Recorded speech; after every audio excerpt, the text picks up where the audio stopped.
Y precisamente para romper los mitos que tenemos cuando de abuso contra la persona adulta mayor se refiere, en entrevista hablamos sobre cómo prevenir la violencia. De repente agredimos como sociedad a los adultos mayores y no nos damos cuenta. La indiferencia es también una forma de abuso. Hoy le motivamos a hacer un cambio. Está con nosotros Alexandra Villalobos del Departamento de Gestión Social del Consejo Nacional de la Persona Adulta Mayor, CONAPAN. Bienvenida, Alexandra. Gracias. De repente, Alexandra, no tenemos muy claro a qué se refiere el maltrato y el abuso contra el adulto mayor. Ahora el 15 de junio justamente se busca, ¿verdad?, cada año motivar a la gente a que se concientice, ¿verdad?, sobre este tema. Y muchas veces no sabemos a qué podemos decir o qué tipos de maltrato se le pueden presentar contra el adulto mayor. Bueno, en realidad a nivel nacional se presentan diversos tipos de maltrato o de violencia contra el adulto mayor, específicamente, bueno, lo que es violencia física, ¿verdad?, que es todo aquello que son golpes, pellizcos, mordeduras, empujones, agresión psicológica también, ¿verdad?, que va muy relacionado con la parte emocional, ¿verdad?, a través de palabras, de manipulación con el afecto también, ¿verdad?, de que muchas veces no les permitimos o no se les permite ver a los nietos y no acceden a tener ciertas conductas con las personas que los rodean. El abuso patrimonial también, ¿verdad?, que es un abuso muy, muy frecuente a nivel de nuestro país. El abuso sexual también, que sufren algunos y algunas adultas mayores a nivel nacional.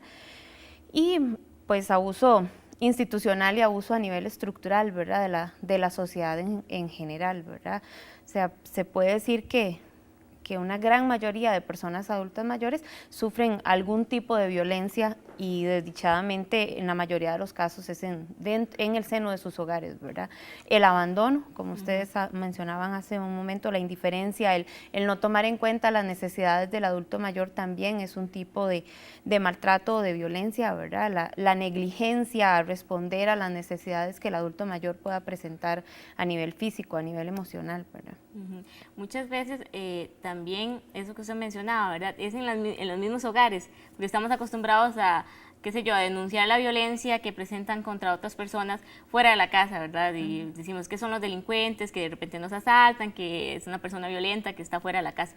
¿Cómo manejar a nivel familiar, ¿verdad?, esa misma violencia que muchas veces se empieza a disputar entre los hijos de los adultos mayores, entre los nietos, no nos hacemos cargo, es un peso para nosotros que no vamos a asumir? Entonces, ¿cómo manejar eso a nivel familiar, que es muy importante?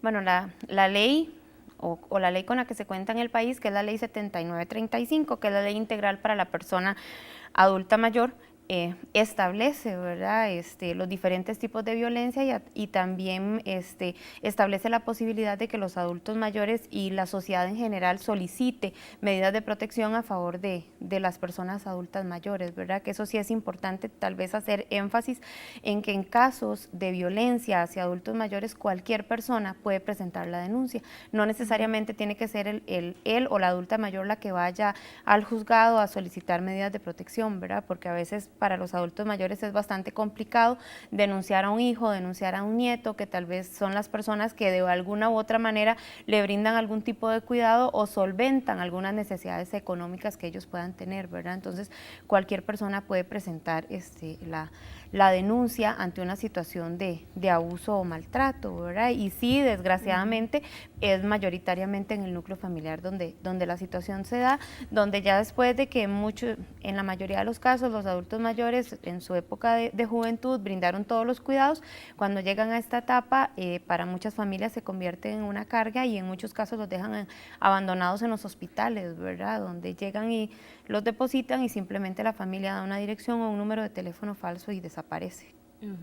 Precisamente, ¿cuáles son los más comunes, verdad, de estos tipos de abuso y de violencia que usted mencionaba ahorita, que reporta más en Costa Rica, ¿verdad? De repente no son los adultos mayores quienes denuncian, sino otras personas que son testigos. Sí, bueno, podemos hablar del abandono, ¿verdad?, que se incrementa principalmente en las épocas festivas, cuando se acerca Semana Santa, Navidad, vacaciones, ¿verdad?, que van a los hospitales y los dejan y la familia se desaparece para irse a pasear y después nunca más vuelven a aparecer. En este momento no preciso el número exacto, pero sí sé que hay una gran cantidad de adultos mayores en abandono en los hospitales, mayores, ¿verdad?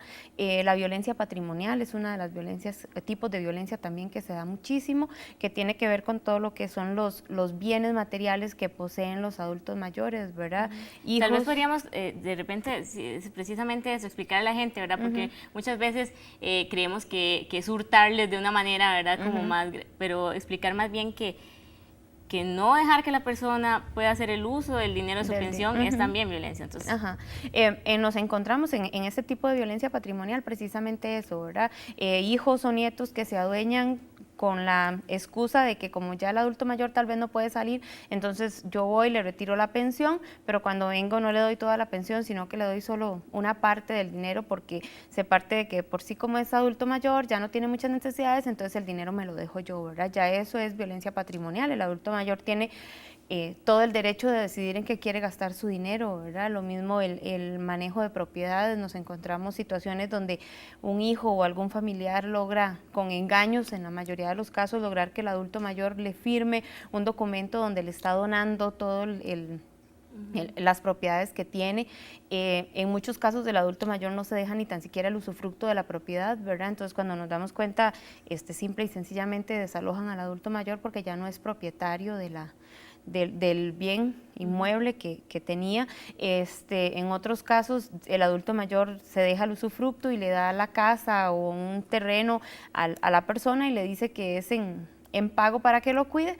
Una vez que la persona recibe el bien, simple y sencillamente deja al adulto mayor ahí olvidado y no asume la responsabilidad de cuidado, ¿verdad?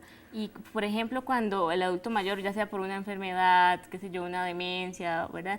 De repente, ¿quién pasaría a ser el representante legal y cómo se hace ese proceso en el que ya la persona adulta mayor pierde el control sobre sus bienes y es otra persona la que ejerce? Cuando hay un proceso, digamos, de demencia y hay bienes, ¿verdad?, materiales en juego, lo que hay que solicitar es un proceso o la apertura de un proceso de insania, ¿verdad?, que ya eso sí es a nivel legal, donde se tiene que declarar al adulto mayor, pues, incompetente, digamos, para el manejo de sus bienes, y desde la parte legal se nombra una persona que sería la curadora de esos bienes y que es el que tiene que garantizar el uso adecuado de los bienes del adulto mayor en beneficio del propio bienestar y de la calidad de vida de esa persona, ¿verdad?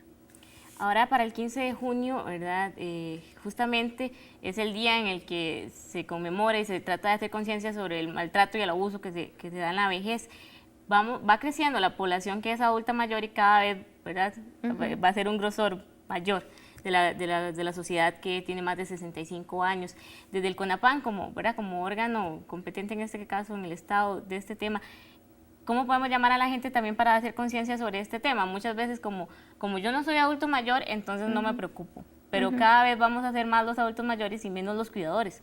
Yo creo que sí es importante hacer conciencia desde un enfoque teórico, desde que se plantea de que todos empezamos a envejecer desde el momento de la concepción. Yo mañana voy a ser un poquito más adulta que hoy, ¿verdad? Y ver el envejecimiento no como algo que está ya lejos cuando cumpla los 65 años, ¿verdad? Sino como un proceso que se va dando conforme van pasando los días y conforme van transcurriendo los años, que todos vamos hacia allá. A menos de que pase algo en el camino y nos muramos antes y no cumplamos los 65 años, pero todos en algún momento vamos a llegar a ser adultos mayores y que sí es importante que la sociedad pues tome conciencia, ¿verdad?, de la importancia de prevenir y de intervenir también en esos asuntos que son considerados a veces de la vida privada de las familias, ¿verdad?, de que yo ahí no me meto, eso no tiene que ver conmigo, es al interior de cada una de las familias, pero sí tenemos una responsabilidad ciudadana, ¿verdad?, de denunciar estas situaciones de abuso y maltrato, mucho más que la ley así lo permite, ¿verdad? Justamente, Alexandra, números de teléfono para que la gente ya sea que se asesore o busque cómo denunciar si conocen un caso de un vecino, contactos del CONAPAN. Las denuncias se pueden hacer a través o mucha gente llama a través del 911, ¿verdad?, a pedir algún tipo de asesoría. La denuncia se puede presentar directamente en los juzgados de familia, ¿verdad? O en las mismas fiscalías, ir y presentar una denuncia por violencia contra un adulto mayor. Y en el caso del CONAPAM, pues pueden llamar también para pedir algún tipo de asesoría, ¿verdad? De a dónde pueden acudir a interponer denuncias o a solicitar algún tipo de ayuda, específicamente a la central, ¿verdad? Que es el 2223-8283. Ahí siempre hay una trabajadora social que está destinada a lo que es la atención a público, ya sea vía telefónica o de manera presencial, que lo que se da es asesoría de cuáles pueden ser las acciones a seguir cuando se conoce de una situación de abuso o de maltrato contra un adulto mayor. Pues sí, muchas gracias, Alexandra, por toda esta información, y ojalá, verdad, que todas estas actividades que se van a estar desarrollando en el país sirva también para motivar a la gente y crear conciencia sobre este tema. Sí, tal vez sí, para finalizar, que como usted decía, que el 15 de junio, ¿verdad? Dentro de las actividades que se tienen programadas, en realidad es lo que se está llamando a las comunidades y a los grupos organizados de las comunidades a que promuevan una caminata o una marcha en donde se le dé a conocer a la sociedad civil cuáles son los derechos y los deberes que la población en general tiene a favor de los adultos mayores. Sí, pues ojalá, ya ven, motivarle a usted a que su comunidad se organice y también participe de marchas y realice actividades para concientizar sobre este tema del abuso contra el adulto mayor.